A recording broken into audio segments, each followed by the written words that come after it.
Programme का सिलसिला आगे बढ़ाएंगे और आपको बताएंगे कि जी दुनिया इस वक्त तब्दीली के अमल से गुजर रही है और पाकिस्तान आलमी बरादरी में एक जिम्मेदार मुल्क होने की हैसियत से अपनी खुद मुख्तारी और इलाकाई तहफ़्फ़ुज़ के लिए पुरज़्म है। नायब वज़ीर आज़म और वज़ीर ख़ारजा इसहाक़ डार ने दावा किया है कि भारत पाकिस्तान पर अपनी मर्जी मुसल्लत नहीं कर सकता और ना ही सिंतास मुआहिदे को यकतरफा तौर पर ख़त्म कर सकता है, इसलिए भारत अपनी पॉलिसी पर नजर सानी करे। भारत ने पहलगाम फॉल्स फ्लैग की आड़ में पाकिस्तान पर जारहियत मुसल्लत की तो पाकिस्तानी सिक्योरिटी फोर्सेस ने भारतीय जारहियत का फौरी और मौसर जवाब दिया, जिसको न सिर्फ दुनिया भर में सराहा गया बल्कि दुनिया भर में पाकिस्तान का बतौर जिम्मेदार इमेज भी बेहतर हुआ है। बिल्कुल, और इसी मामले पर बात कर लेते हैं। इस वक्त हमें ज्वाइन कर लिया है माहिर बैनुल-अक़वामी अमूर डॉक्टर सुंदर साहिबा ने। डॉक्टर साहिबा, आपके वक्त का बहुत शुक्रिया। डॉक्टर साहिबा, हम देख रहे हैं कि एक तो भारत को अस्करी तौर पर नाकामी का सामना करना पड़ा कुछ टाइम पहले, और अब सिफारती सतह पर भी भारत तनहा हो चुका है। आप क्या समझती हैं, भारत पर इस वक्त कितना दबाव होगा कि वो एटलीस्ट सिंतास मुआहिदा जो है उसे बहाल करे और उन टर्म्स पर आए जो कि पाकिस्तान चाहता है? जी, बहुत शुक्रिया। भारत गाहे बगाहे अपने पांव पर खुद ही कुल्हाड़ा मारे जा रहा है। सिंतास मुआहिदे के खिलाफवर्जी करके भी ना सिर्फ सफारती मैदान में जो है बुरी तरह हारा है, बल्कि अब वो बांग्लादेश के साथ भी जो है वो गंगा मुआहिदा जो है वो खत्म करने की बात कर रहा है। उनके साथ भी जो है वो पूरे साउथ एशिया रीजन में जो इस तरह की हरकत और सकरात करता रहा तो बिलाशुबा अकेला रह जाएगा। भी आप देखिए ब्रिक्स में जो है उसने डबल पॉलिसी इख्तियार करने की कोशिश की कि बजाय के ब्रिक्स का मकसद जो था, मतलब वो चाहते थे कि एक नई इकोनॉमी करवाई जाए, वो वेस्टर्न वर्ल्ड की तरफ, मगरबी ममालिक की तरफ अगर सबसे ज्यादा किसी का रुझान है तो वो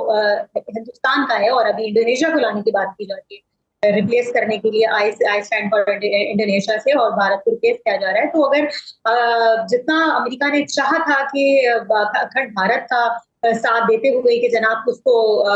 थोड़ा सा बकअप किया जाए, सपोर्ट किया जाए, लेकिन अपनी पाँव पे गाहे बगाहे खिलाड़ी मारे जा रहा है। और पाकिस्तान के साथ ये जो फॉल्स फ्लैग ऑपरेशन की आड़ में पूरी दुनिया के सामने जितनी सफारती पॉलिटिकली डिप्लोमेटिकली हर मैदान में जो उसकी हार हुई है, और पाकिस्तान को ना सिर्फ ये गोल्डन अपॉर्चुनिटी मिली दुनिया के सामने बताने की कि ना सिर्फ हम डिप्लोमेटिकली बहुत स्ट्रांग है बल्कि वॉरफेयर में भी, काइनेटिक मींस ऑफ वॉरफेयर में भी हम भारत से बहुत आगे। और जैसा आपने कहा कि सियासी मैदान में और सफारती मैदान में तनहा भारत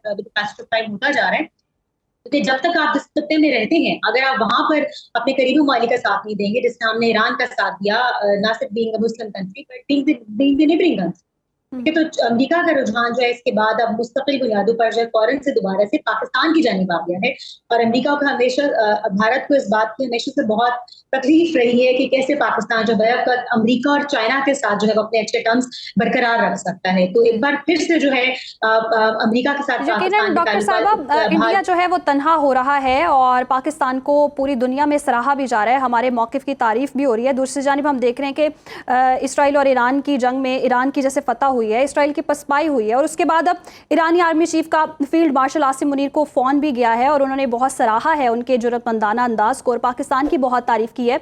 इस पूरे मामले को आप कैसे देखती हैं और जिस तरह से पाकिस्तान को सराहा जा रहा है, आलमी बरादरी में पाकिस्तान का कितना अच्छा इमेज किया है? जी, आलमी बरादरी में आप देखें कि ना सिर्फ तमाम मुस्लिम ममालिक के साथ बेहतरीन ताल्लुकात इस्तवार रखे, जबकि कतर पर भी जो अमरीकी अड्डों पर हमला किया गया था ईरान की जानिब से, तो तब पाकिस्तान ने कतर की भी का भी साथ दिया था, ईरान का भी साथ दिया था, चाइना का भी साथ दे रहा है, अमरीका का भी साथ दे रहा है। सवाए इसराइल के पाकिस्तान के इस वक्त तमाम ममालिक के साथ, मुस्लिम और नॉन मुस्लिम कंट्रीज के साथ बेहतरीन ताल्लुकात है। तो सिफारती मैदान में पाकिस्तान से इस वक्त आगे हम इस रीजन में क्या इंटरनेशनल रिलेशंस में जो किसी और मुल्क को आगे नहीं देख रहे हैं, कि ना सिर्फ हमने बताया कि हम सिर्फ ना सिर्फ जंगी जहरियत का जवाब मुंह तोड़ जवाब देने की सलाहियत रखते हैं, बल्कि सिफारती मैदान में भी अभी अब देखें बिलावल भुट्टो जरदारी का कामयाब जो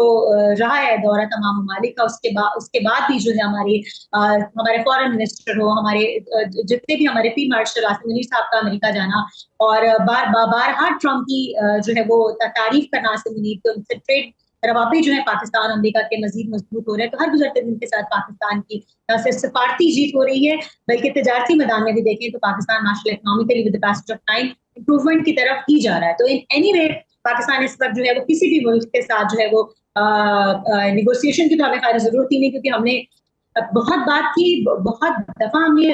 भारत से कहा जनाब टेबल टॉक से बात कर ली जाए, लेकिन अब हम माशाल्लाह इस पोजीशन में है कि हम बाकी ममालिक के तमाम ईरान और इसराइल की बात की जाए तो हम किसी दूसरे मुल्क में जंग होती है तो हम कहते हैं जनाब टेबल टॉक से बात की जाए, लेकिन अब हम टेबल टॉक वाले नहीं है। अब हम जानते हैं कि किस तरह से काइनेटिक मींस का जवाब जो है वो वॉरफेयर काइनेटिक मींस से ही दिया जाए।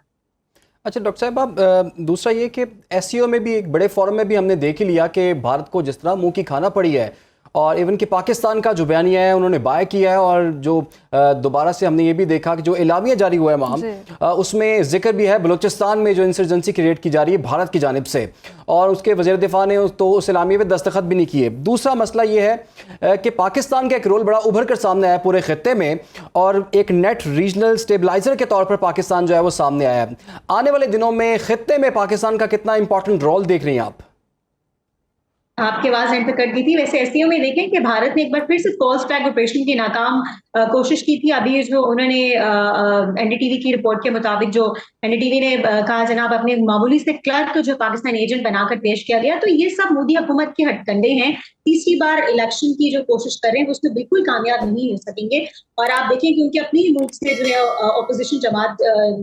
ना सिर्फ राहुल गांधी का जो सबका साथ सबका वकास का जो एक मोदी हुकूमत का एक भोंडा सा एक नारा था उसको बेनकाब करके कहा कि चंद का राज और सबका इस्तेसाल, बेसिकली ये हो रहा है। तो अभी ये जो मतलब पाकिस्तान को और ये जो मुसलमान को एक ग्लैडिएटर दुश्मन बनाकर पेश करके इलेक्शन जीतने की ये जो पुरानी रिवायत है बीजेपी की, इससे अब खुद हिंदुस्तानी भी तंग आ चुके हैं। कब तक आप पाकिस्तान का और कब तक मुसलमान के खिलाफ मंजन बेचते रहेंगे इलेक्शन कैंपेन को रन करने के लिए? अब ये मंजन उसमें नहीं बिक रहा है ना बीजेपी की हुकूमत में। तो अब इन्होंने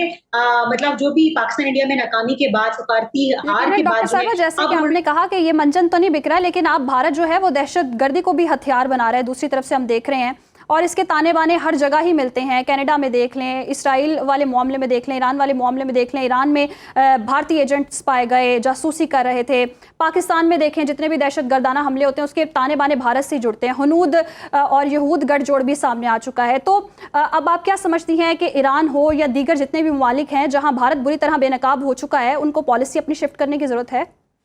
भारत के लिए? जी, ये तो ईरान के लिए, अफगानिस्तान के लिए, तमाम ममालिक के लिए एक बहुत खुला पैगाम और लेसन है कि और दें आप भारत का साथ, और दें आप रॉ का साथ, जिसके अपने एजेंट्स अभी जनूबी पंजाब से पकड़े गए हैं, भावलपुर भावलनगर से पकड़े गए हैं। तो रॉ के एजेंट्स तो ऐसे निकल के पाकिस्तान से हमारी थैंक्स टू और इंटेलिजेंस एजेंसीज जो उनको पकड़ती हैं, तो पाकिस्तान की अपने दहशतगर्दी की कार्रवाइयां न्यूयॉर्क तक उन्होंने प्लान कर लिया था। क्या कनाडा, अमेरिका, पाकिस्तान, जो पाकिस्तान कहता था कि टारगेट किलिंग पाकिस्तान के अंदर भारत करता है तो कोई उल्टे ही मानते, लेकिन जब कनाडा के अंदर हुआ फिर उसके बाद अमेरिका के अंदर हुआ तो सबसे पहली कुल्हाड़ी बीजेपी ने अपने मुकाबले तब मारी थी। और अब देखिए ईरान पूरी तरह पाकिस्तान के साथ खड़ा है, तुर्किया पाकिस्तान के साथ खड़ा। अफगानिस्तान को भी अब समझ आनी चाहिए कि पाकिस्तान और अफगानिस्तान ने मिलकर जो है फितरत खारिज के खिलाफ लड़ना है, जिसके पीछे सिर्फ हिंदुस्तान है, जिसके पीछे सिर्फ इंडिया है और कोई भी नहीं है। बीएलए की फितरत खारिज और बीएलए के पीछे सिर्फ इंडिया खड़ा है, जो कि न सिर्फ बलूचिस्तान में बल्कि बलूचिस्तान पाकिस्तान में भी दहशतगर्दी की कार्रवाइयों में मुस्तकिल बुनियादों पर